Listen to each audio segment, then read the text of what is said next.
इस पूरे माइंडसेट को एक लाइन में अगर आप डिफाइन करना चाहें तो आप क्या कहेंगी अपनी जर्नी को? कि जो भी संघर्ष रास्ते में आया मैंने मुस्कुरा के उसको अपना लिया। जिंदगी में बहुत तोड़ने की कोशिश की पर मैंने सब कुछ हंस के संभाल लिया। और उसके बाद एक वक्त ऐसा आया कि वक्त ने भी मुझे झुककर सलाम किया। अरे वाह, क्या बात है। आधा वर्ष है तो जैसे ही वो हॉस्पिटल आए उनको पता लगा मेरी तो मल्टीपल इंजरीज है, मेरा तो दांत टूट गई है, बाजू टूट गई है। पूरा परिवार टेंशन में, सब टेंशन में आ गया। यस, तो धीरे धीरे आपका सेंस जाता जाएगा, आप घबराना नहीं। मैं कहा डॉक्टर मैं क्यों घबराऊंगी, मैं तो नहीं घबराऊंगी। कहते मैम नहीं, चलो कई पेशेंट आप रिलैक्स रहना। मैं तो नहीं डॉक्टर, मुझे बिल्कुल घबराहट नहीं है, मुझे तो पता है आपने मुझे सुलाना है और आपने उठाना है। अगर आपने उठा लिया तो आपके पास उठ जाऊंगी, नहीं तो उसके भगवान के पास उठ जाऊंगी। सबसे पहले मेरी डॉटर इन लॉ ने, मेरी बेटियों ने मुझे बहुत उन्होंने बूस्ट किया दोनों चीजों के लिए। कहते मम्मा आप जा रहे हो पेजेंट में but go with this mindset कि जरूरी नहीं कि आपको क्राउन मिले। मैंने कहा बेटे मैं तो क्राउन देखने अभी जा ही नहीं रही। It was not my mindset कि मुझे क्राउन लेना है। ये था कि मुझे अपने आप को I just wanted to test myself कि मैं कुछ कर सकती हूँ कि नहीं इस स्टेज पे। जितना आप सेल्फ डाउट को एक साइड पे रखोगे, माइंडसेट पॉजिटिव रखोगे, आपके अंदर आपकी जितनी भी आपकी एबिलिटीज हैं, कैपेबिलिटीज हैं, वो उभर के बाहर आनी शुरू हो जाएंगी। और trust me there are so many hurdles life में। कई बार आती, बेटा भी बोलता है मम्मा ये ऐसे करना था, ये इसमें ये आ गया। मैं कहा बेटा नहीं, एक्सेप्ट इट, ये हो सकता है, ये हमारे अच्छे के लिए है और वो होता भी है, ऐसे ही है। नमस्कार दोस्तों, आज का एपिसोड सिर्फ एक पॉडकास्ट नहीं है बल्कि उन लाखों लोगों के लिए एक उम्मीद की कहानी है जो कि ये सोचते हैं कि अब बहुत देर हो चुकी है। मेरे साथ इस वक्त एक ऐसी शख्सियत मौजूद है जिन्होंने 60 की उम्र में वो सब हासिल किया जिसके बारे में कई लोग जिंदगी भर सोचते रहते हैं। एक सक्सेसफुल एंटरप्रेन्योर, एक प्राउड मदर, एक फिटनेस इंस्पिरेशन और 60+ विनर मिसेस इंडिया, मिसेस नीलम भाटिया जी। नीलम भाटिया जी, आपका बहुत बहुत स्वागत है चंडीगढ़ लोकल में। शुक्रिया। सबसे पहले तो ये बताइए कैसी हैं आप? मैं बहुत अच्छा फील कर रही हूँ और सबसे ज्यादा अच्छा मुझे फील हो रहा है आपसे मिलके। धन्यवाद, मुझे भी बहुत अच्छा लग रहा है आपसे मिलके। आपने जो 60 साल की उम्र में जो कुछ भी हासिल किया ना, मैंने आपकी सारी जर्नी पढ़ी। अब मुझे ये बताइए, आप अपने आप को कैसे देखती हैं? आप क्या कहना चाहेंगी? नीलम भाटिया है कौन? आपने बहुत अच्छा क्वेश्चन पूछा है कि मेरा वजूद क्या है। तो मेरा वजूद जो है ना, जन्म माँ बाप ने दिया और शिक्षा संस्कार माँ बाप ने दिए, शादी हो गई 20 साल की एज में। उसके बाद जो कुछ भी मेरी लाइफ में आया है उसके लिए, सबके लिए मैं अपने बेटर हाफ मेरे हस्बैंड को एक आप ऐसे कह सकते हैं, he was my instructor on each and every step. जो भी मुझे मैंने आज जो भी सीखा है वो सब उन्हीं की बदौलत है। मैं बिल्कुल एक जिसको बोलते हैं ना कि रॉ थी बिल्कुल बिजनेस के मामले में, कुछ एबीसी नहीं पता था। ये कह लीजिए सर्कमस्टांसेस की वजह से मुझे फोर्सफुली बिजनेस में स्टेप इन करना पड़ा और उसमें मेरे जो मेंटोर थे, मेरे हस्बैंड थे, हर स्टेप पे उन्होंने मुझे गाइड किया लाइफ में। उनका मैं आज मेरा जो भी वजूद है ना उनकी वजह से। जी, बहुत सही कहा आपने। मैं आगे की जर्नी भी आपसे जानना चाहूंगा, आपके संघर्ष के बारे में भी, लेकिन उससे पहले मैं ये जानना चाहता हूँ, आपकी जो एक प्यारी सी मुस्कान है, लगता ही नहीं आप इतने संघर्ष से गुजरी हुई है।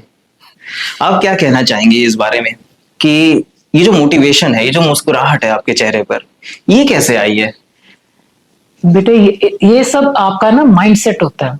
अगर आपका माइंडसेट स्ट्रांग है, आप रेडी हो चैलेंजेस को एक्सेप्ट करने के लिए, तो आपका होता है कि वक्त आया है, ये भी गुजर जाएगा।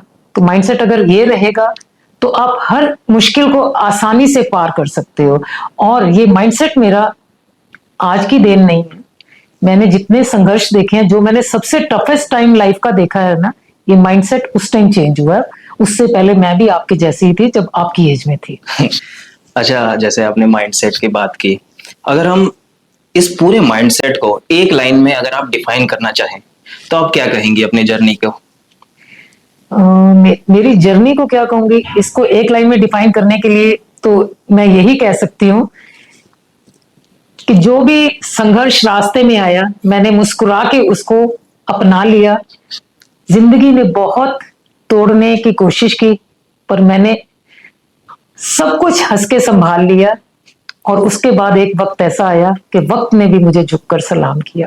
अरे वाह, क्या बात है आदावर से। जो ये हिम्मत की बात कही ना आपने, इसका पहला कदम हमेशा शुरू होता है, जहां तक मेरा मन कहता है कि वो आता है हमारे परिवार से, हमारे परवरिश से। तो मैं आपसे कुछ आपके बचपन के बारे में पूछना चाहूंगा कि आपका घर का माहौल कैसा था, आपका पंचकुला का बचपन कैसा रहा? पंचकुला में जब मैं पैदा हुई तो वो एक गांव था, ओल्ड पंचकुला एक गांव था। गांव में पली बड़ी हूँ, बट मेरे फादर जो है वहां शहर के एक सम्मानित व्यक्ति थे। और क्योंकि वहां पंचकुला में सब लोग बिलो पॉवर्टी लाइन थे, ज्यादा लोग जी। I can say. तो मेरे पापा का अच्छा रसूख था, तो जिसको बोलते हैं ना कि born with the golden spoon. तो मेरी परवरिश ऐसे ही माहौल में हुई है, किसी चीज की कमी नहीं थी। और उसके सबसे ज्यादा क्या था कि मेरी जो नेचर थी वो शुरू से ही एक टॉम बॉय जैसी थी, दबंग, कि गलत कुछ बर्दाश्त नहीं करना है और अपने हक के लिए लड़ना है। ये मेरा शुरू दिन से था जी। अच्छा, और मुझे ये भी पता है कि आपको गिद्दा बहुत पसंद है। बचपन से लेके आज तक आप बहुत बहुत भी क्या, अगर मैं कहूँ कि आप रोज अपने घर में परफॉर्म करते हैं या फिर स्टेज पे। इसकी शुरुआत हुई थी शायद 1981 में, जब आपको पहली बार फोक डांस के लिए अवार्ड मिला था आपके स्कूल में, कॉलेज में। जी। तो वो मोमेंट आपके लिए कैसा रहा जब आपने पहली बार स्टेज के ऊपर कदम रखा? उस वक्त क्या मन में क्या चल रहा था आपके? आपने देखा ना, आपने गिद्दा बोला जैसे मेरे चेहरे का रंग कैसे चेंज हो गया। तो एक जो पंजाबी हार्ट होता है ना, वो एकदम गिद्दे का नाम सुनते ही पहले ही नाचना शुरू कर देता है। जब पहली बार मैंने 1981 में फ्लोर पे पैर नहीं रखा था स्टेज पे, उससे पहले मैं जब स्कूल में थी तब भी मैंने बहुत सारे ड्रामास किए हैं, गिद्दा नहीं किया था कभी जी। तो कॉलेज में जब पहली बारी मेरा नाम अनाउंस हुआ ना कॉलेज के यूथ फेस्ट में कि she is the best Giddha performer, तो मेरे पांव उस टाइम सच में जमीन पे नहीं लग रहे थे। I was so happy. I still remember Shri Guru Govind Singh college sector 26 में वो परफॉर्मेंस हुआ था। और वहां के जो करंट प्रिंसिपल थे उस टाइम के, his name was Jogi sir. Jogi sir ji. And the vice chancellor of Punjab University was also there present on the stage and they honored me। और मेरे लिए वो लाइफ का बहुत ही प्रेशियस मोमेंट है। मेरे पास आज भी वो पिक्चर मेरे पास पड़ी हुई है कि मुझे वो परफॉर्मेंस के लिए बेस्ट परफॉर्मेंस का अवार्ड दे रहे हैं। जी, आपकी खुशी देख के लगता है आपको स्टेज का बचपन से ही शौक रहा है। अच्छा, तो मैं ये जानना चाहूंगा कि क्या आपने उस वक्त सोचा था कि मैं ब्यूटी पेजेंट जीतूंगी? कभी भी नहीं। कभी क्या पार्टिसिपेट करने का नहीं सोचा था कभी, लाइफ में ये थॉट ही नहीं आया। बिकॉज 20 इयर्स की एज में तो शादी हो गई। कभी ये थॉट ही नहीं आया उस टाइम पे। 20 एज जो है वो बहुत कम है, अगर हम अभी के समय में भी देखें तो। आपको क्या लगता है कि अभी की नीलम भाटिया में और उस कॉलेज समय की नीलम भाटिया में कितना फर्क आया है? बहुत ज्यादा फर्क आ गया। कॉलेज में तो कॉलेज में जो आपकी थिंकिंग होती है ना, you feel yourself as a queen कि मुझे जो करना है अपनी मर्जी से करना है। मेरे बहुत बड़े बड़े सपने हैं।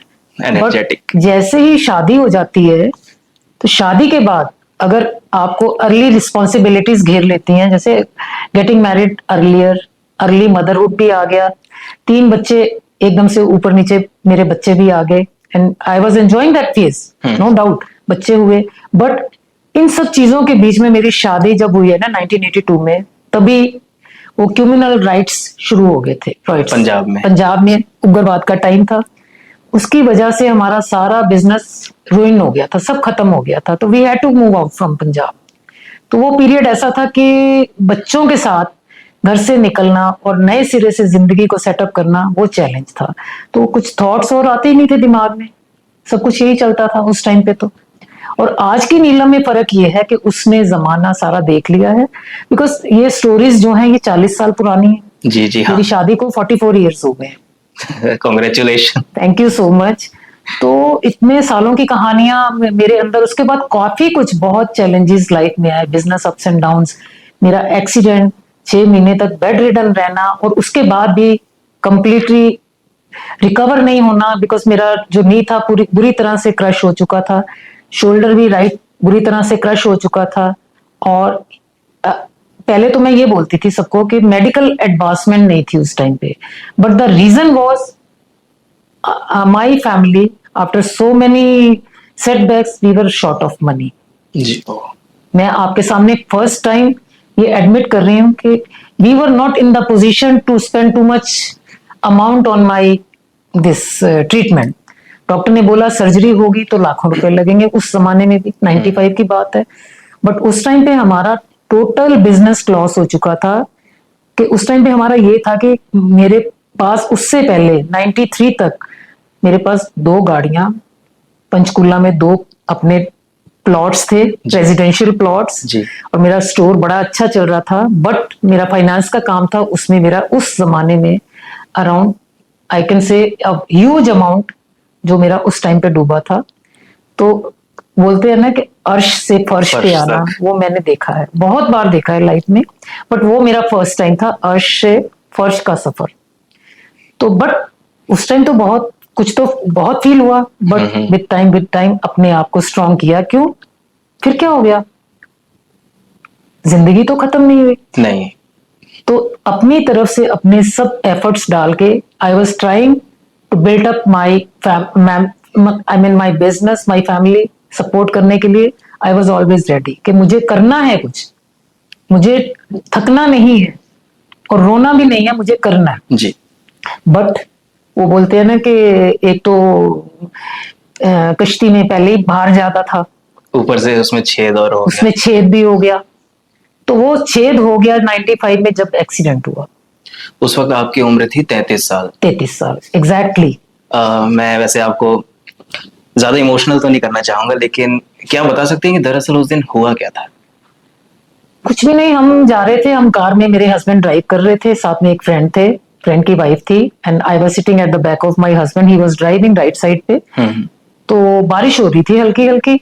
तो बारिश के साथ क्या हो रहा था कि हमारी दैट वाज सिंगल रोड, मतलब वो समराला रोड थी, सिंगल रोड. तो हम वैष्णो देवी जा रहे थे, तो वो हमारी गाड़ी इधर से जा रही थी, एक गाड़ी उधर से आ रही थी, और जैसे ही हमने सडनली दूर से देखा, स्लो गाड़ी चल रही थी, एक सेकंड गाड़ी उसको क्रॉस कर रही थी.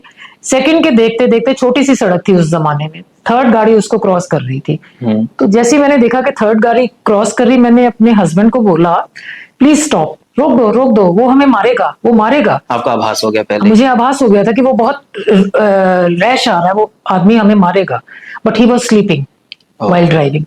तो मेरे हस्बैंड ने गाड़ी साइड पे खड़ी कर दी, और जैसे ही मैंने ऐसे हाथ ऊपर करके कर रही थी, और नीचे मेरा पैर सीट के नीचे था, जैसे ही वो हेड ऑन क्लियर हुआ, मेरा ये शोल्डर पिलर में जाके लगा और पैर ऐसे उठ गया. तो ये नी बुरी तरह से क्रश हो गया, शोल्डर बुरी तरह से क्रश हो गया. बट उस टाइम पे मैं रियलाइज नहीं कर पाई कि मुझे इतनी चोटें लगी, किसी ने भी नहीं रियलाइज किया. मेरे हस्बैंड ने क्या किया कि गाड़ी तो खराब हो गई, ठुक गई सारी. मुझे किसी और दूसरा कोई आ रहा था पैसेंजर, उसने गाड़ी सामने आके रोकी कि इनको लेके मेरी वहां, तब हम पंचकूला रहते थे. अच्छा. मेरी सिस्टर का घर है लुधियाना में, कि इनको आप वहां छोड़ दीजिए, हम सामने, बाई चांस पुलिस स्टेशन के सामने ही एक्सीडेंट हुआ, कहते हम यहाँ रिपोर्ट लिखा के आ रहे हैं. और जब तक रात में वो वहां पहुंचे तो कहते कि घर गए, तो मेरे भांजे को बोलते हैं कि मौसी कहाँ है, कहते मौसी तो हॉस्पिटल में है. ही वाज शॉक्ड कि हम सब लोग ठीक हैं, सब लोग, तो मासी को क्या हुआ है. तो जैसे वो हॉस्पिटल आए, उनको पता लगा मेरी तो मल्टीपल इंजरीज है, मेरा तो नाक टूट गई है, बाजू टूट गई है. पूरा परिवार टेंशन में, सब टेंशन में आ गया. फिर जैसे डॉक्टर ने आपको बोला था कि इनका जो रिकवरी है वो बहुत मुश्किल है, तो उस वक्त आपको पहला थॉट क्या आया था? मुझे नहीं बोला था, मुझे ये बताया ही नहीं गया था. एंड उसके लिए मैं अपने डॉक्टर का नाम जरूर लेना चाहूंगी. मेरा एक्सीडेंट जब हुआ, मुझे लुधियाना हॉस्पिटल ले गए, तो उन्होंने तो बहुत लंबा चौड़ा पर्चा बना दिया था कि सर्जरीज होंगी. उस जमाने में उन्होंने 4 लाख या 4.5 लाख का बिल बना के दे दिया कि ये आपका एक्सपेंडिचर है. ये तो अभी भी बहुत ज्यादा है, बहुत लोगों के लिए. बहुत ज्यादा. अभी नहीं, उस टाइम तो मेरे तो थॉट से बाहर था, क्योंकि we were short of money. उस टाइम पे हमारा काम ही नहीं था कुछ भी इतना बढ़िया.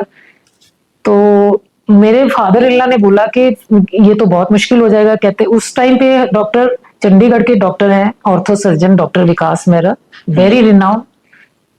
उस डॉक्टर को मैं मन से सलाम करती हूँ कि मेरी उस जर्नी में उनका बहुत बड़ा योगदान रहा है. सीएमसी चट्टानी मेडिकल सेंटर में उन्होंने उस टाइम प्रैक्टिस शुरू की थी, उसी महीने पीजीआई से पोस्ट ग्रेजुएशन करने के बाद वहां उन्होंने अपनी प्रैक्टिस शुरू की थी. मेरे फादर इन लॉ ने, वो बाई चांस हमारे नोन है, मेरे फादर इन लॉ ने उनको फोन किया कि ऐसा ऐसा है कि उनका एक्सीडेंट हो गया। कहते डॉक्टर ने बोला कि आप उनको वहां से मेरे पास ले आओ।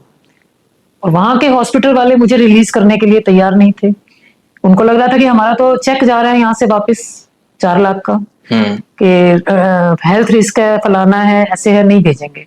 तो डॉक्टर विकास ने बोला कि नहीं, आप ना साइन करो, बोलो हम अपने रिस्क पे लेके जा रहे हैं। और एम्बुलेंस में उन्होंने सिस्टम बताया कि ऐसे आपको लेके आना है। एम्बुलेंस का दरवाजा खोल के मेरी टांग बाहर लटक रही थी। प्लास्टर लगा था उस वक्त? प्लास्टर तो लगा ही नहीं था ना, सर्जरी होनी थी। अच्छा।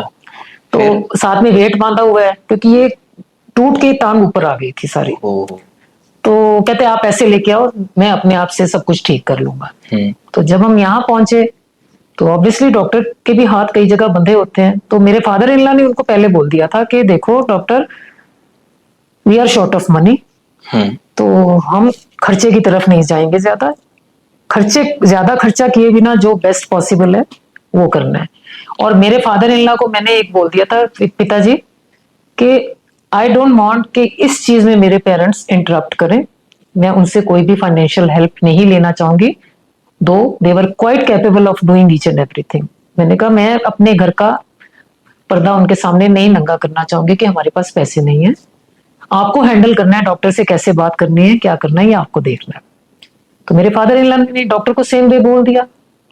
तो ऑब्वियसली डॉक्टर के भी हाथ बन गए। तो उन्होंने बोला ठीक है, मैं बिना सर्जरी से बेस्ट पॉसिबल जो होगा वो कर दूंगा। तो बिना सर्जरी के क्या था, उन्होंने मेरे टांग में, जैसे मेरा ये जो था ना, ये पोर्शन टूट के ऊपर चला गया था। उन्होंने, I can show you the scars, यहाँ से यहाँ पे रॉड डाला, ये ऐसे थ्रू करके बोन के अंदर से हाँ जी। मशीन के साथ, जो ड्रिलिंग मशीन है, रॉड डाला और उस रॉड के ऊपर 4 ईंटें लटका दी बांध के, वेट, ताकि स्ट्रेट रहे। हाँ, स्ट्रेट नहीं, एलिवेटेड ऊपर की ओर एलिवेटेड मेरी टांग रख दी। और उन्होंने, डॉक्टर उस टाइम तो बताते नहीं, तो बूस्ट द पेशेंट, कुछ नहीं है, बस आपको देखना 15 दिन में आपका देखना ये सारा खुल जाएगा। नेक्स्ट डे डॉक्टर ने छुट्टी दी, कहते कि ये हॉस्पिटल नहीं रहना आपको। हॉस्पिटल का bill I still remember 5000। Doctor ने एक पैसा नहीं लिया था। कह रहे यहाँ का जो एनेस्थीसिस्ट और आपका रूम का चार्जेस, ओटी का चार्जेस 5000 आप पे कर दीजिए, मैंने अपना डिस्काउंट ले लिया है इनसे, आप पे करिए और घर जाइए। डॉक्टर का भी काफी सपोर्ट मिला? बहुत ज्यादा। मैं आज जो मैं ठीक हूँ उन्हीं डॉक्टर की वजह से हूँ। मैं आज तक नहीं भूली हूँ उनको। तो जब घर आ गए, वो ईंटें बंधी हुई हैं सब, मतलब उसमें बड़े इमोशनल मोमेंट्स आए। पहले तो लगा कि हफ्ते बाद डॉक्टर ने बोला है ठीक हो जाएगा। हफ्ते बाद डॉक्टर ने कॉल किया मेरे हस्बैंड को कि भैया आप मुझे आके ना ले जाओ, मुझे देखने आना नीलम जी को। मेरे हस्बैंड गए स्कूटर पे, कार तो हमारी खत्म हो गई थी बिल्कुल ही। स्कूटर पे गए, डॉक्टर नहीं, किसी की गाड़ी मांगी फर्स्ट टाइम। अच्छा। गाड़ी मांगी, ले आए उनको बिठा के, देख के डॉक्टर चला गया। तो मैंने कहा डॉक्टर ये कब उतरेगा? कहता धीरे धीरे देखना। आधी ईंट तोड़ के 4 ईंटों में 3.5 कर दी उन्होंने। नेक्स्ट विजिट का जब 15 दिन बाद टाइम आया, डॉक्टर ने बोला कि मेरे हस्बैंड गए नहीं लेने, कहते फोन आया उनका कि आप लेने नहीं आए। तो ये स्टोरी थोड़ी लंबी है बट सुनानी बहुत जरूरी है। तो मेरे हस्बैंड ने कहा कि डॉक्टर मैं कार नहीं अरेंज कर पाया, कहीं से किसी से मिली नहीं। तो कैसे? कहते पेशेंट थोड़े इंतजार करेगा, कार में आएगा डॉक्टर देखने, मेरा विजिट जरूरी है। हाँ। आप स्कूटर पे ले जाओ। मेरे पास भी कार नहीं है, क्योंकि उनकी मिसेज जो है doctor Ritika, she is HOD in 32, gynaecologist. तो कहते वो रीति कार मेरी लेके गई हुई है, मेरे उस टाइम पे उनके पास भी एक ही कार थी, तो आई हैव टू गो। आपको मैनेज करना है, आप स्कूटर पे आइए। मैं कहते आप स्कूटर पे आ जाओ। कहते क्यों नहीं आऊंगा? डॉक्टर साहब स्कूटर पे आए? वो स्कूटर पे बैठ के आए मेरे हस्बैंड के साथ। तो उन्होंने देखा, मतलब मैं ऐसी चीजें हैं कि मैं उस डॉक्टर की सपोर्ट सारी जिंदगी नहीं भूल सकती कि उन्होंने मेरे साथ कितना किया। सच्ची बात है। अच्छा, मैं ना ये भी सुना है कि आपने अपने घर में खुद अपनी एक्सरसाइज डिजाइन की थी जी। उसकी जर्नी के बारे में बताइए जरा।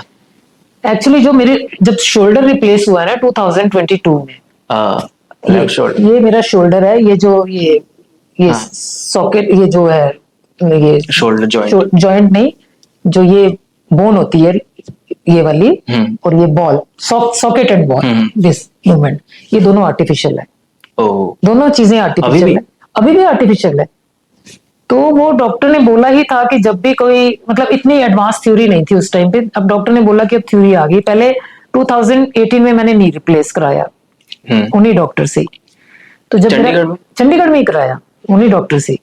उसके बाद जब शोल्डर की बारी आई तो मुझे बड़े लोगों ने बोला कि पूना में डॉक्टर है इसका स्पेशलिस्ट, आप वहां से कराओ। मैंने कहा नहीं, I can not trust anyone, मुझे अपने डॉक्टर के पास ही जाना है। बिकॉज उन डॉक्टर ने मुझे बहुत, यहाँ तक मेरी जिंदगी यहाँ तक जो आई है उनकी वजह से आई है। तो मैं इनके पास आई, इन्होंने बोला कि ये बड़ी रेयर सर्जरी है, बट उस टाइम मुझे इस सर्जरी की इंटेंसिटी नहीं पता थी कि कितनी रेयर है। तो मैं तो एज अ हैप्पी वो लकी मैन की तरह मैं अपने हॉस्पिटल आई। जैसे मैंने एंट्री ली उस हॉस्पिटल में, डॉक्टर साहब सामने से आ रहे हैं, तो वो हंसने लग गए, कहते आप तो ऐसे आ रहे हो जैसे किसी शूट पे जा रहे हो।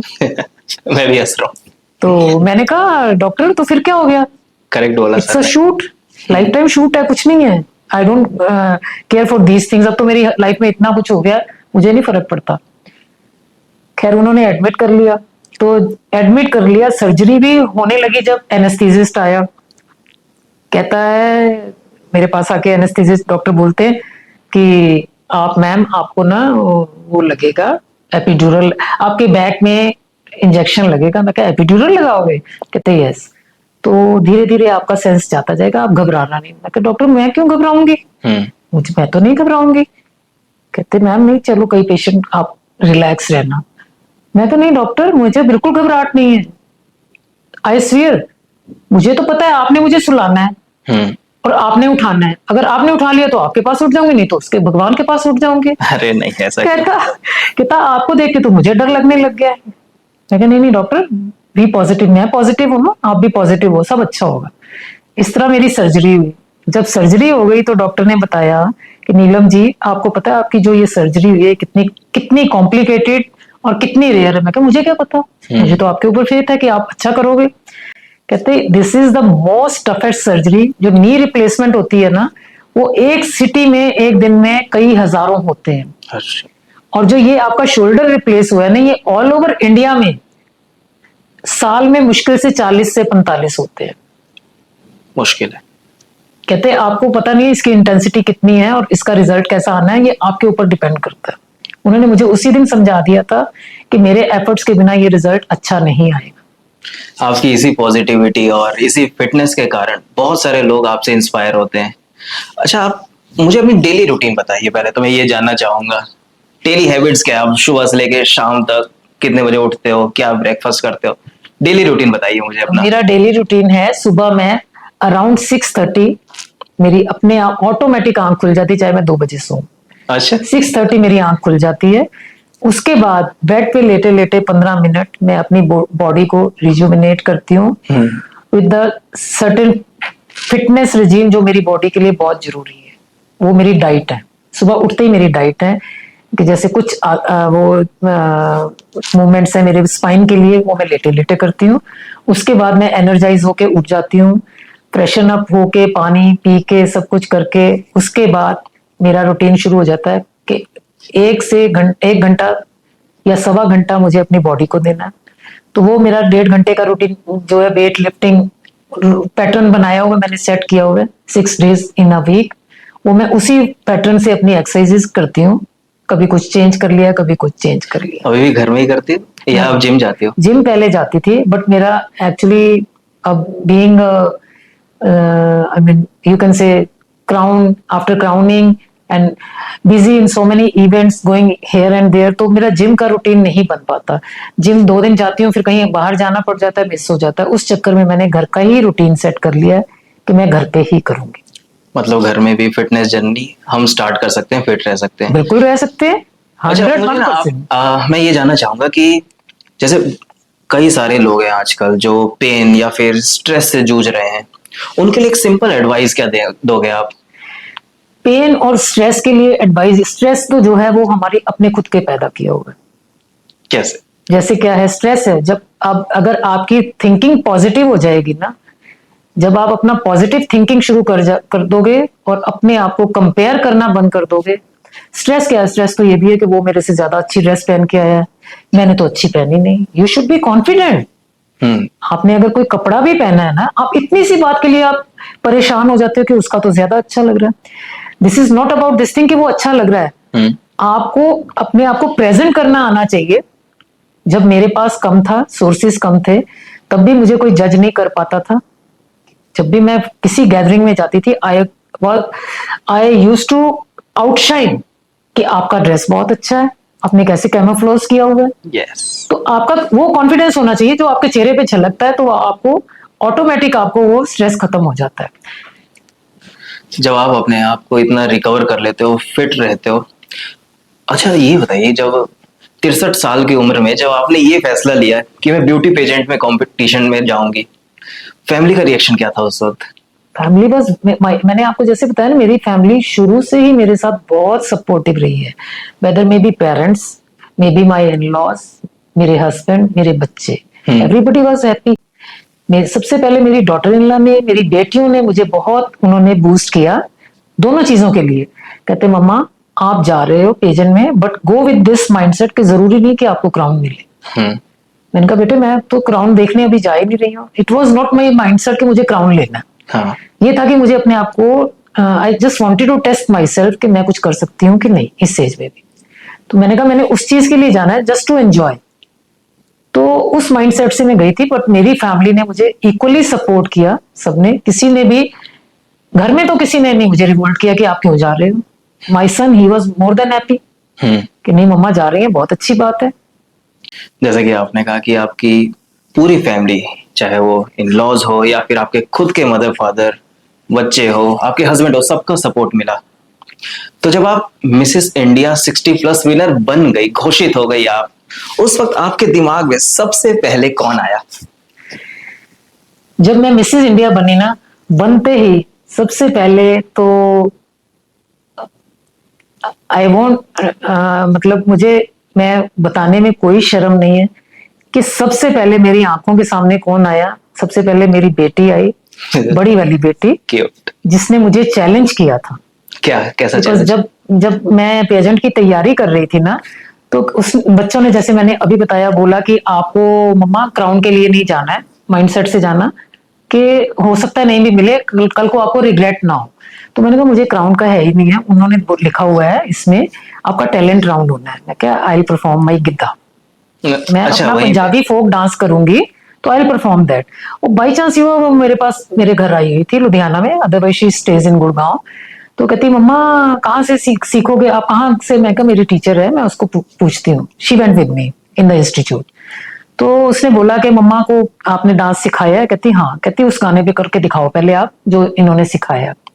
आई स्टार्टेड डूइंग, मैंने डांस कर लिया। वो कहती no, this is not the right appropriate step मम्मा, आपसे गिद्दा नहीं हो पाएगा, आपकी टांग टूटी हुई है, आप गिद्दे का स्टेप ही नहीं उठा पा रहे हो। तो नहीं, आपको गिद्दा नहीं करना है, मैं आपके लिए सॉन्ग सिलेक्ट करके भेजूंगी, आपको उस सॉन्ग पे डांस सीखना है जिसके ऊपर आपकी बॉडी रिदम में दिखे। I was sad. मैंने कहा दूसरे पे करना है तो फिर मेरा फायदा क्या हुआ, जब मेरा बचपन से पैशन है, मुझे वो दिखाना है। International, it was not a national, it was telecasted and internationally, कि मुझे उस स्टेज पे जाके अपना पंजाबी फोक दिखाना है। तो कहती नहीं आपसे होगा नहीं। उसने गाने सिलेक्ट करके भेज दिया, बट मैं जिद्दी हूँ। मैंने अपनी टीचर को बोला, मैंने कहा नहीं, मेरे को 3 दिन का टाइम दो, मैं 3 दिन बाद आपके पास आऊंगी। 3 दिन मैंने टूटी हुई टांग से वो गिद्दे के स्टेप की प्रैक्टिस की अपने घर में। एंड सरप्राइजिंगली, जो इतने साल में नहीं कर पाई, उस चैलेंज को लेके मैंने 3 दिन में वो स्टेप लर्न कर लिया। ये मोटिवेशन कहाँ से मिली आपको? 3 दिन बस दिमाग में था कि मेरी बेटी ने चैलेंज कर दिया कि आप गिद्दा नहीं कर पाओगे लाइफ में। कभी सोचा ही नहीं था कि ऐसा चैलेंज कोई देगा। तो मैंने कहा मुझे करना ही गिद्दा। मन में जब ठान लिया तो हो भी गया। हाँ बस। और जब मैं आपको वो वीडियो भेजूंगी, आई थिंक आई डू है, जिस दिन मैंने ट्रायल वाले दिन किया था ना, प्री ऑडिशन पे, तो जो ऑर्गेनाइजर थी वो एकदम से ऐसे थी कि ये हो क्या रहा है। She was coming again and again to me to dance with me, कि ऐसा डांस तो मैंने देखा ही नहीं। वाह, ये होती है सच्ची इंस्पिरेशन जी। अच्छा, आपका ना एक बहुत फेमस डायलॉग है, I am retired not retired. इसके पीछे क्या स्टोरी है? इसके पीछे स्टोरी यही है, जो आप देख रहे हो, 60 के बाद लोग रिटायर हो जाते हैं, रिटायरमेंट ले लेते हैं, वो रिटायर्ड हो जाते हैं। तो मैंने टायर नहीं डलवा लिए, घुटना बदलवा लिया, शोल्डर बदलवा लिया, रिटायर्ड हो गई ना। हाँ, तो जो जिंदगी मैंने 95 से लेके 2022 तक अपने अपने बॉडी को उतना अच्छे से नहीं एंजॉय किया, चाहे मैं फिटनेस रेजीम करके कुछ अपने आप को मोटिवेट करके जितना भी कर पा रही हूँ, पूरा तो अभी भी नहीं कर पा रही हूँ, बट फिर भी मोर देन 60% मैं अपनी बॉडी को यूज कर पा रही हूँ। आई फील ब्लेस्ड कि मैं रिटायर होके मैं अच्छी जिंदगी जी रही हूँ। ये हुई बात। अच्छा, हमारे ना व्यूअर में यूथ से लेके या हम ये कहें कि बुजुर्ग तक सारे हैं जो चंडीगढ़ लोकल देखते हैं। तो मान लीजिए अगर इस वक्त कोई ऐसा 25 साल का लड़का या लड़की हमारा पॉडकास्ट देख रहा है जो हार मान चुका है, या फिर ऐसे 60 साल की कोई महिला या पुरुष देख रहा है जो अब ये सोचता है कि अब मेरा कुछ हो ही नहीं सकता, उन दोनों में से आप उन दोनों को क्या सलाह देना चाहेंगी? देखिए, आपने पहले बोला कि यंगस्टर्स, और मैं आपको एक चीज बताना चाहती हूँ, जो मेरी फैन फॉलोइंग है ना मेरे इंस्टा पेज पे, वो मेरी एज के लोग कम है, यंगस्टर्स ज्यादा हैं। 25 से लेके 40-45 के लोग ज्यादा हैं ग्रेट। जो मेरे फॉलोअर्स हैं। तो मुझे एंड आई फील ब्लेस्ड कि वो ही मेरे पोस्ट के ऊपर सबसे ज्यादा कमेंट करते हैं कि मैम आपको देख के हमें आपकी स्टोरी जर्नी जितनी देखते हैं ना हमें इंस्पिरेशन मिलती है। और मैं उन सबसे, वो मुझे डीएम करते हैं कि हमारी लाइफ में ये हुआ है, आप बताइए। तो मैं उन सबको एक ही चीज बताती हूँ कि सबसे पहले आपको सेल्फ डाउट से बाहर निकलना पड़ेगा। जितने भी आप सेल्फ डाउट करते जाओगे ना तो आप अपनी कैपेबिलिटीज भूलते जाओगे। जितना आप सेल्फ डाउट को एक साइड पे रखोगे, माइंडसेट पॉजिटिव रखोगे, आपके अंदर आपकी जितनी भी आपकी एबिलिटीज हैं, कैपेबिलिटीज हैं, वो उभर के बाहर आनी शुरू हो जाएंगी।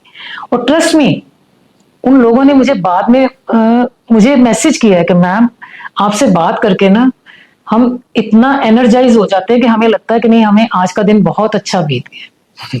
इसमें मैं एक जिक्र करना चाहूंगी, एक बहुत रिनाउंड मेकअप आर्टिस्ट है, इंटरनेशनल मेकअप आर्टिस्ट। जी जरूर। She is world fame Parry Vig makeovers, she is a celebrity makeup artist. तो वो बाई चांस से मेरे रिश्ते में भी कह सकते हैं।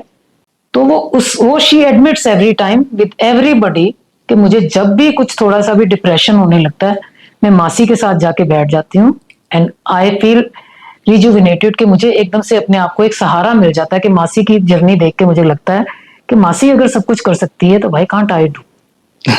एकदम सही कहा। जैसे ना मैंने भी आपका सोशल मीडिया देखा है, सबसे पहले तो मुझे यूनिक, इतना नाम इतना यूनिक लगा ना, fit young granny fit mommy. ये नाम का राज बताइए, ये नाम किसने रखा आपके यूजर नेम का?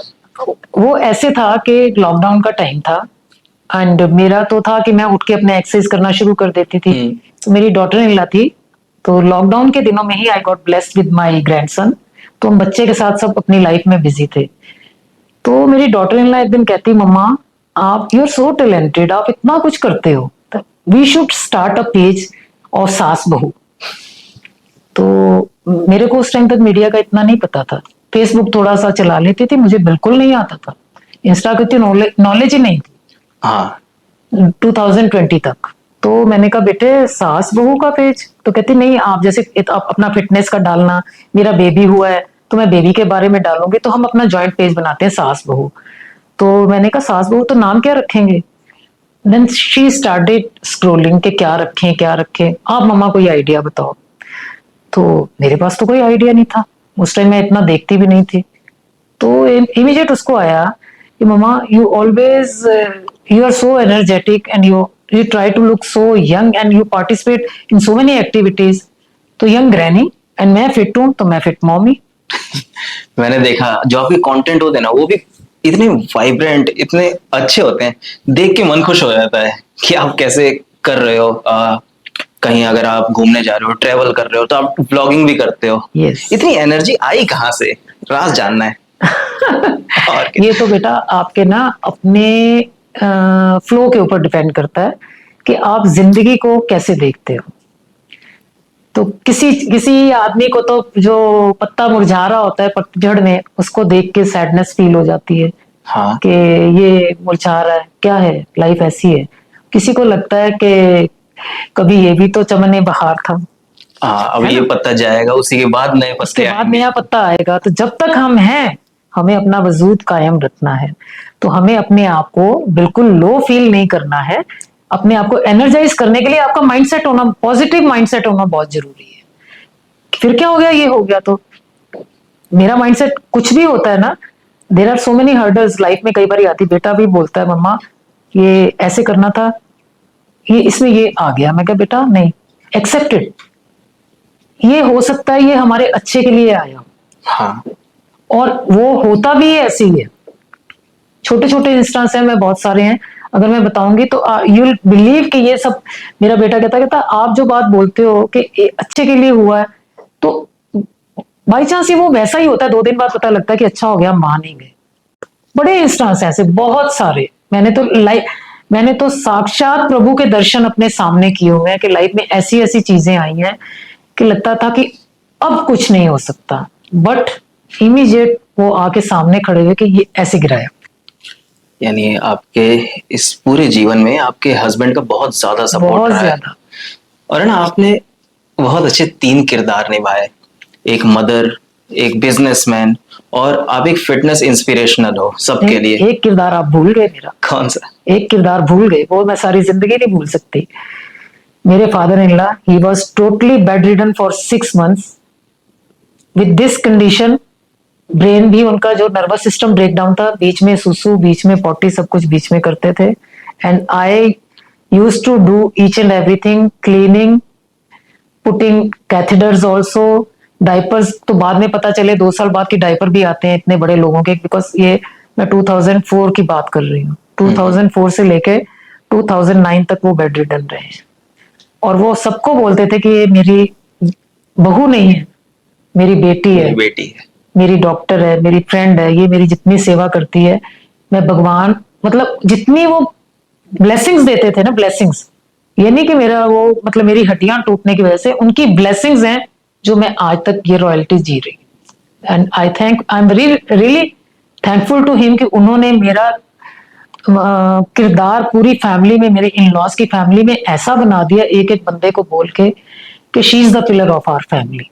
वो मेरे को सबसे प्राउड फील होता है कि मेरे ससुराल में मुझे इतनी इज्जत मिली, इतनी रिस्पेक्ट मिली है, जो कि लड़कियां सोच भी नहीं पाती हैं। बहुत खूब, बहुत किस्मत वालों को मिलता है ऐसा परिवार, जी। ऐसी बेटी, ऐसी बहू बहुत किस्मत वाले खानदानों को मिलती है। अच्छा नीलम जी, मैं आपको ग्रैनी बोल सकता हूँ? जरूर बोले, आई एम ग्रैनी। मेरे 6 हैं, मेरे ग्रैंड चिल्ड्रन 6 हैं। मैं 7वां। हाँ, yeah I happily accept you. Thank you. तो ग्रैनी, मैं आपसे ये पूछना चाहूंगा कि मुझे पता है आप सर्टिफाइड एक्यूप्रेशर थेरेपिस्ट हो, तो आप मॉडर्न मेडिसिन और नेचुरल हीलिंग को कैसे बैलेंस करते हो? आपको हैरानी होगी सुन के कि मैं खुद के लिए कोई मॉडर्न मेडिसिन, एलोपैथिक मेडिसिन नहीं लेती हूँ, अनलेस अनटिल वो, मतलब कि वो मेरे उस चीज के लिए जरूरी हो। जैसे painkiller, I don't take, I never take. और फीवर हो गया तो उसके लिए तो लेना पड़ता है, वो भी कई बार अवॉइड करती हूँ। हाँ, मुझे थोड़ा हाइपरटेंशन है, वो मुझे, जब मुझे समझ नहीं थी उस टाइम पे, मेरे एक्सीडेंट से पहले किसी डॉक्टर ने लगा दी थी तो मैंने खानी शुरू कर दी थी। वो फोर्सफुली मुझे एक टैबलेट जरूर खानी पड़ती है, आज तक खाती हूँ। बाकी मैं कोई मेडिसिन नहीं लेती हूँ। जो होलिस्टिक हीलिंग है ना, वो आपकी लाइफ का बेस्ट पार्टनर है। रादर ये स्कूल्स में ये कोर्स बुक्स लगी हुई है ना, सब बच्चों को सबसे पहले होलिस्टिक हीलिंग सिखानी चाहिए कि अपने आप को, आपको बिना मेडिसिन से कैसे क्योर करना है, ये सबसे ज्यादा जरूरी होना चाहिए। जिसका कि मैं सारा क्रेडिट डॉक्टर अतर सिंह, जिनकी बुक खाली पढ़ने से मेरे फादर ने पहले सीखा, और मेरे एक्सीडेंट के दौरान उन्होंने वो बुक मुझे लाके दी कि तुम सारा दिन सैड बैठी रहती हो, इसका एक चैप्टर तुम्हें रोज पढ़ना है और रात को मेरे साथ बैठ के डिस्कस करना है। उस तरह मैंने ये होलिस्टिक हीलिंग सीखी है डॉक्टर अतर सिंह की। और उसके बाद जब मैंने सारा, मेरा एक्सीडेंट का फेज खत्म हुआ, डॉक्टर अतर सिंह के पास गए मेरे फादर लेके मुझे, तो उन्होंने बोला कि मेरी बेटी है, देखो ये आप इसका टेस्ट लो। डॉक्टर अतर सिंह ने मेरे से कई तरह के सवाल पूछे कि जैसे कि है स्पाइन में, लंबर पोर्शन में कुछ है, बैक में पेन है तो कौन सा आपका वो वर्टिब्री इन्वॉल्व है, सर्वाइकल में है पेन, नेक में पेन है तो कौन सा वर्टिब्री इन्वॉल्व है, जनरल क्वेश्चन। डायबिटीज के लिए क्या है, हाथों में पैरों में कहाँ पॉइंट्स हैं। जब उन्होंने देखा, immediately he called his assistant के सर्टिफिकेट मंगाया, उन्होंने स्टैंप लगाया, सर्टिफिकेट मेरे को दे दिया कि नहीं मैम आपके फादर तो जीनियस हैं ही हैं, आप भी जीनियस हो। मेरे अच्छा। फादर को भी ऐसे ही दिया था उन्होंने। अच्छा, वो मतलब वो भी स्पेशलिस्ट हैं हाँ। एक्यूप्रेशर में? थे, वो भी चैरिटेबल करते थे, चैरिटेबल, मैंने भी चैरिटेबल ही किया है। पेमेंट कभी किसी से नहीं ली। और आपने एक बात और कही थी कि आपकी जो फाइनेंशियल कंडीशन थी जब आपका एक्सीडेंट हुआ या फिर जब बिजनेस में लॉस हुआ तो बहुत गिर गई। तो अभी आप मुझे या फिर हमारे चंडीगढ़ लोकल के व्यूअर को कुछ ऐसी एडवाइस दीजिए कि फाइनेंशियल नॉलेज कितनी ज्यादा जरूरी है लाइफ में। बहुत ज्यादा जरूरी है। फाइनेंशियल मैनेजमेंट ही सब कुछ कराती है। देखिए, being business entrepreneur as well as homemaker also, औरत को तो दोनों काम करने होते हैं ना, तो मैनेजमेंट तो हर स्टेज पे जरूरी है। सबसे पहले तो कमाई करने का तरीका जानना जरूरी है। तो उसके लिए आपको अपनी कैपेबिलिटीज, आपका सबसे पहले तो क्या है, पेरेंट्स बच्चों के ऊपर ये चीज जो फोर्सफुली इम्प्लीमेंट कर देते हैं ना कि आपको ये नहीं ये करना है। मेरी सब पेरेंट्स को एडवाइस है कि ये चीज कभी बच्चों के ऊपर ना ला दे। तो वो बन जाता है ना, एक वो बोलते कि वो ना इधर का रहता है ना उधर का। पहले बच्चे को जब भी मेच्योरिटी लेवल पे आता है बच्चा +2 के बाद, उसको अपना फील्ड ऑफ इंटरेस्ट पता होना चाहिए कि मुझे किधर जाना है। और आप अपने पैशन को अगर आप अपना बिजनेस बना लोगे ना, नथिंग लाइक, अगर आप अपने पैशन को बिजनेस बनाते हो तो 99.9% आपकी ग्रोथ होती है ना। अपने पैशन को, अपने ड्रीम को Yes. अपना करियर बना लोगे तो। जी। लेकिन बहुत लोग कंफ्यूज रहते हैं कि मेरा पैशन आखिर है क्या। बट ये तो फिर उनको अपने इनसाइट अपने अंदर देखना है ना, उनको ये तो उनको देखना है। और सबसे ज्यादा कुछ भी काम अगर आप कर रहे हो ना, मैंने अभी पहले भी वही सेम चीज बोली है कि सेल्फ डाउट्स नहीं होने चाहिए आपको। मैं कर पाऊंगा कि नहीं कर पाऊंगा, मैं फेल हो जाऊंगा, अरे क्या हो गया, क्या होगा, 1 साल नहीं कर पाओगे, अगले साल कर लोगे। बट अगर आपका विजन ऐसा रहेगा ना, वो मछली की आंख, अर्जुन में याद है ना, जी जी, महाभारत में, कि मुझे तो आंख दिख रही है। अगर आपका विजन ऐसा होगा ना कि मुझे वो करना ही है, तो संसार की कोई ताकत आपको वो करने से नहीं रोक सकती। हमारे पॉडकास्ट का ना एक ट्रेडिशन है कि हर गेस्ट कैमरे में देखकर एक ऐसी बात कहता है हमारे व्यूअर को जो वो लोग जिंदगी भर याद रखें। आप क्या कहना चाहेंगी? सब व्यूअर्स को मेरा एक ही संदेश है कि सब सपने देखते हैं तो एक बात दिमाग में रखें, सपना जितना बड़ा हो संघर्ष भी उतना ही बड़ा होगा, और अंत में जीतेगा वही जो अंत तक टिका होगा। वाह, क्या बात कही है हमने। तो अब इस पॉडकास्ट को हम यहीं समाप्त करते हैं। दोस्तों, आज हमने सिर्फ मिसेस इंडिया 60+ विनर की कहानी नहीं सुनी, हमने ये सीखा है कि नीलम जी जैसे 60+ के बाद खड़ी हुई हैं, उन्होंने अपने आप को बनाया है। हम भी चाहें तो आज से ही खुद का एक नया चैप्टर जिंदगी का स्टार्ट कर सकते हैं। मैं हूं अमित, मिलते हैं अगले ऐसे ही इंस्पिरेशनल पॉडकास्ट में। नीलम जी, धन्यवाद आपका पॉडकास्ट में आने के लिए। शुक्रिया, आपका शुक्रिया मुझे ये ऑनर देने के लिए कि मैं अपने चंडीगढ़, जहां से मेरी रूट्स हैं, मैं वहां दोबारा वापस जुड़ पाई। धन्यवाद।